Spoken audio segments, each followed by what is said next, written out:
Les facteurs d'appréciation des produits animaux. Entre qualité, confiance et prix, comment choisit-on ces produits ?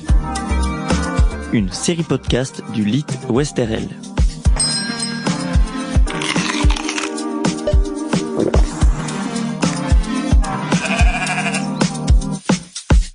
Nos choix alimentaires répondent à de plus en plus de critères.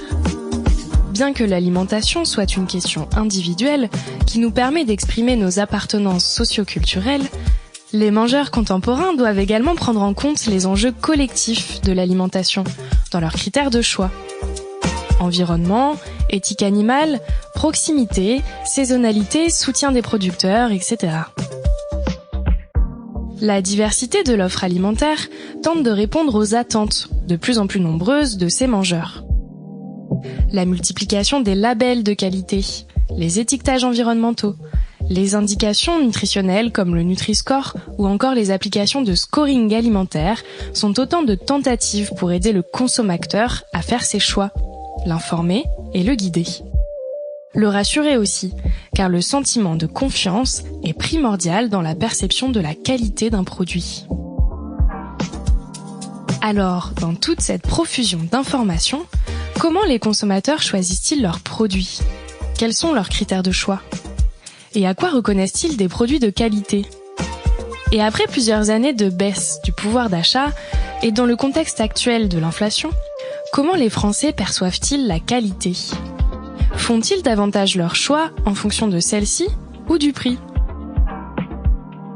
Dans cette troisième série de podcasts, nous nous intéresserons donc aux critères d'appréciation des produits animaux par les consommateurs et à leurs déterminants de choix. Entre confiance, qualité et prix, comment choisit-on ces produits ?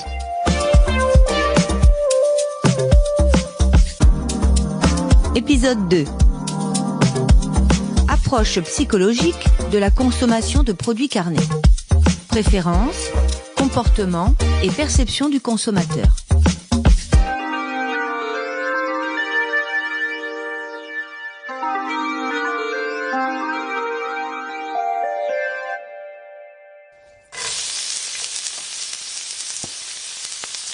En 2014, les chercheurs Maria Fonti-Furnol et Luis Guerreiro se sont intéressés au déterminisme de la consommation de viande.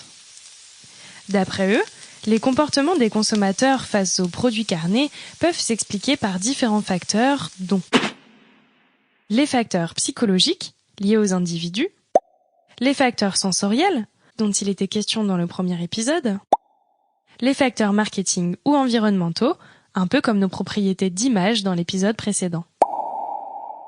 Certains de ces facteurs sont liés au produit en lui-même. C'est le cas du goût par exemple. J'ai trop un goût de pomme.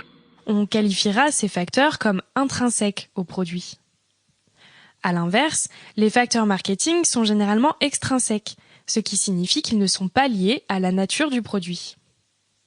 Mais là où ça se complique, c'est que tous ces facteurs sont liés et s'influencent entre eux. Ouais, d'accord, ouais, très bien, je vois très bien. Si l'on prend l'exemple de la marque, qui est un facteur marketing, donc extrinsèque, elle influence souvent notre perception sensorielle.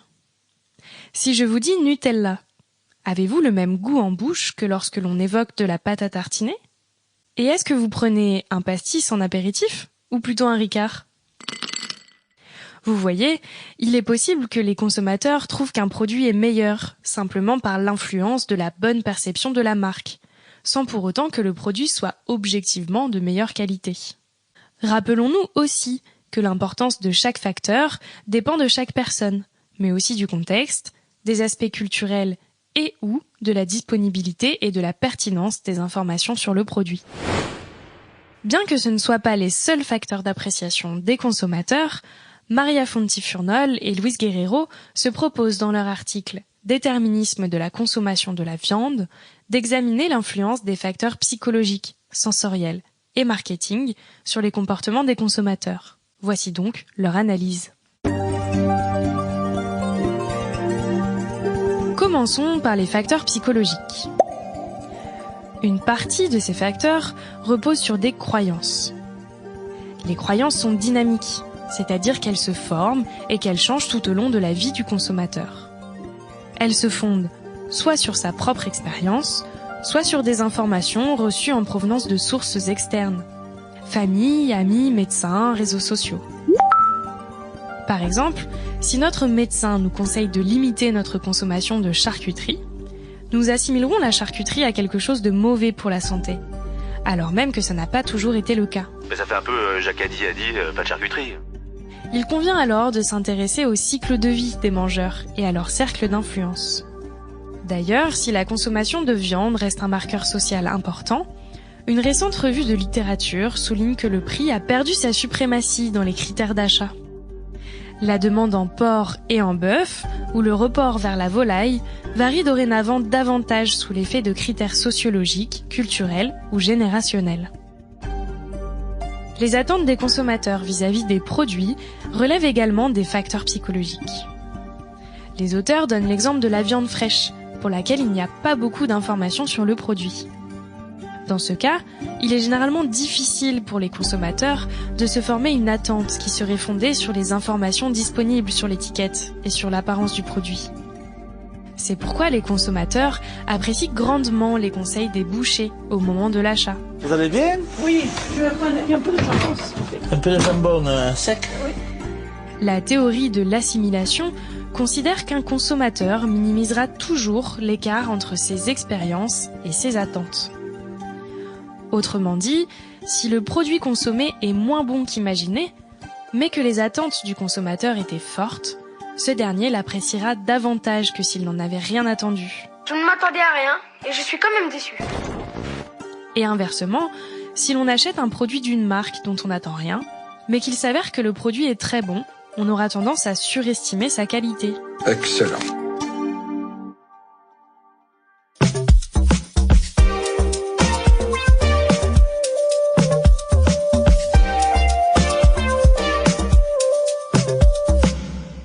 Les facteurs sensoriels maintenant.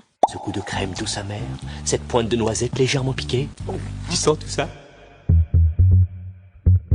L'apparence, l'odeur, la perception en bouche, la texture ou encore le goût de la viande sont des attributs qui dépendent de nombreux facteurs intrinsèques et extrinsèques, tels que les espèces ou races d'animaux, la génétique, la nutrition, l'abattage, la maturation et ainsi de suite.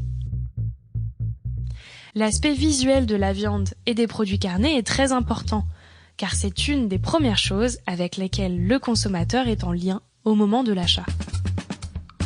Un des facteurs les plus importants est la couleur, car c'est un indicateur de fraîcheur du produit.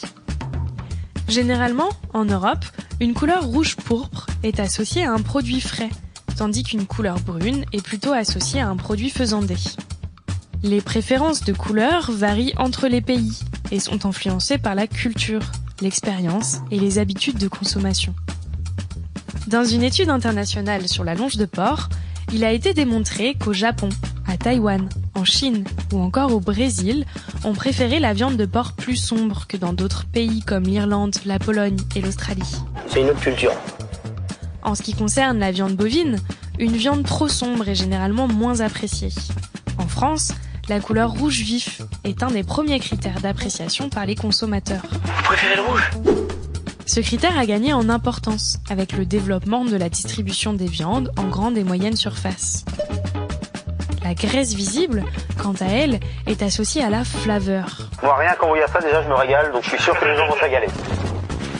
La tendreté et le caractère juteux de la viande bovine sont aussi des critères, mais pas au moment de l'achat, puisqu'on ne peut en juger qu'a posteriori.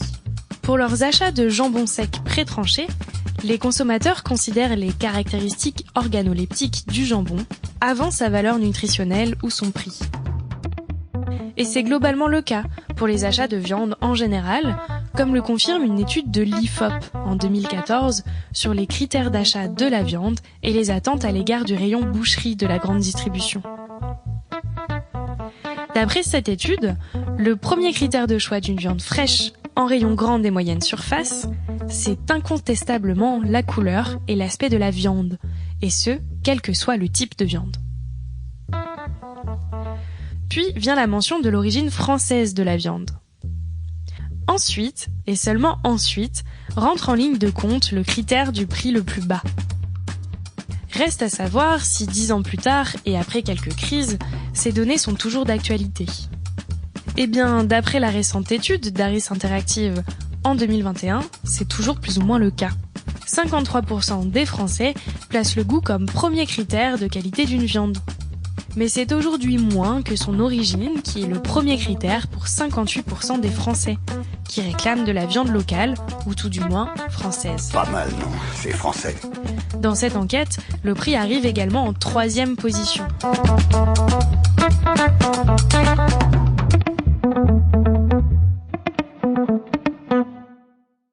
Concernant ces facteurs sensoriels, les moyens techniques pour améliorer l'aspect, la texture ou l'odeur d'une viande sont souvent méconnus des consommateurs, qui se fient alors plus à leur sens qu'à leur connaissance.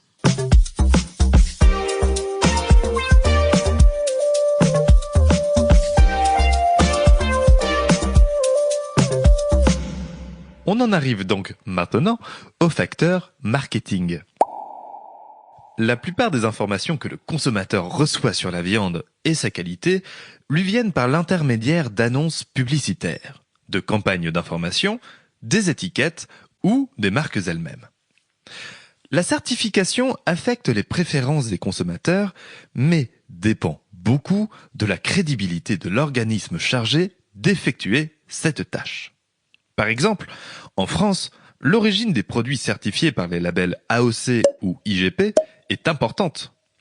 Elle influe positivement sur les intentions d'achat des consommateurs, surtout pour le bœuf, puisqu'il lie l'origine avec le savoir-faire des producteurs de viande locaux et les normes de qualité. Un grain de viande relativement fin, une belle couleur et une viande qui sera toujours très tendre, assez juteuse.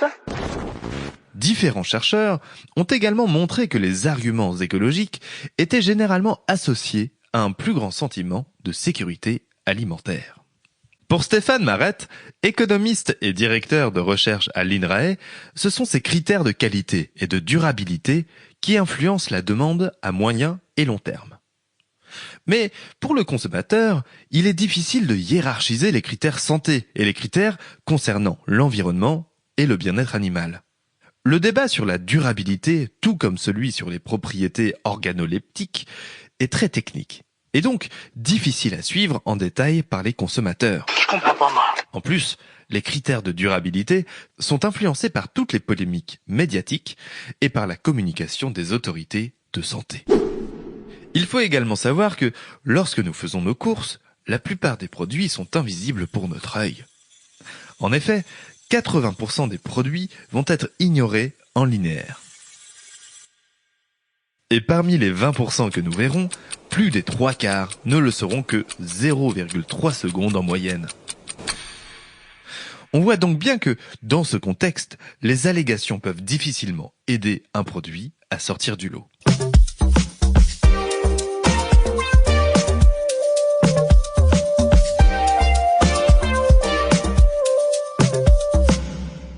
Bon, finalement, vous l'aurez compris, il est quasiment impossible de prendre en compte les facteurs d'appréciation d'un produit de manière exhaustive. C'est possible. Même en zoomant sur quelques-uns de ces facteurs, puisque ces derniers s'entremêlent, et que ce qui relève du psychologique touche aussi les facteurs sensoriels et marketing. La question de la hiérarchisation des facteurs d'appréciation des produits dépend donc à la fois du type de consommateur, du type de produit, mais aussi du contexte d'achat et du contexte de consommation. Ce que l'on peut tout de même tirer de toutes ces études, c'est que les facteurs sensoriels sont primordiaux dans les choix des consommateurs concernant la consommation de viande, car celle-ci est fortement associée au plaisir de manger. Ah bien sûr, c'est un plaisir de manger. Mais les tendances récentes montrent une hausse des aspirations pour l'origine des viandes, les viandes françaises ou locales, rassurant davantage les consommateurs. En effet, d'après l'étude d'Harris Interactive sur les nouvelles attentes des consommateurs, 60% d'entre eux auraient déjà renoncé à acheter de la viande, faute d'en trouver issue d'une production locale. Plus d'un tiers souhaiterait également un accès plus direct à des producteurs et à des circuits courts de production.